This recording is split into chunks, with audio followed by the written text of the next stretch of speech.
Here, where I'm standing, is the border between China and Myanmar. Across this fence is a completely different world.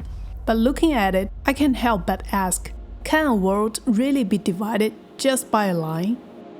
Before coming to Ruili, I have to be honest, I was a little worried. The city is surrounded by Myanmar on three sides, and from the news and films, Myanmar is often associated with danger, war, fraud, and violence. So I couldn't help wondering, is this place really safe? Is it even worth visiting? But curiosity won. I wanted to know, does the reality actually match the fear? My first impression of Ruili was a paradox. Earlier that day, I walked into a small grocery store. It looked like no one had been there for years. Dust covered the shelves. Everything felt quiet, almost abandoned. That image stayed with me. But just a few streets away, I found one of the largest jade markets in China, open late into the night. Billions of yuan worth of jade are traded here. Stones worth hundreds, thousands, even millions, laid out like items in a flea market.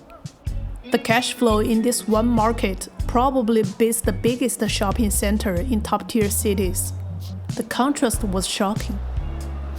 From the outside, the city looks underdeveloped, but inside, enormous wealth flows quietly every day.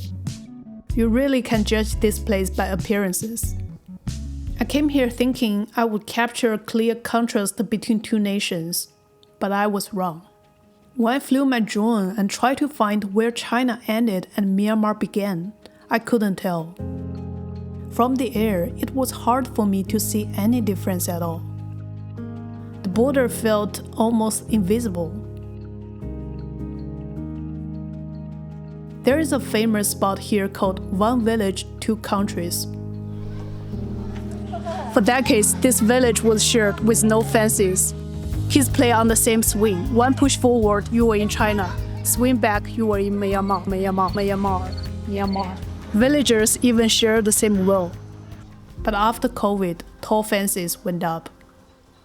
Now, from the Chinese side, we can only glimpse daily life through the bars. People selling cigarettes, currency, and fruit. While talking to a local kid, I learned something that really surprised me. Some Burmese children still cross into China every day to attend school. They receive the same education as Chinese students. Here, it felt less like trading and more like sharing. China receives trade and goods. Myanmar receives education and opportunity. There is even a free trade zone, where traders from China and Myanmar sell coffee, jade, and local products, tax-free. Many of them speak fluent Mandarin. In most shops, you'll see different languages written side by side. Standing in front of the National Gate, looking at life on the other side, I felt something complicated.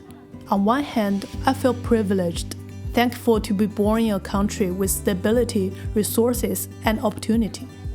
But on the other hand, I realized something simple. People are just people. Nobody is scary or bad just because of the passport they hold. We are all shaped by where we are born, and here in Ruili, the cultures blend together.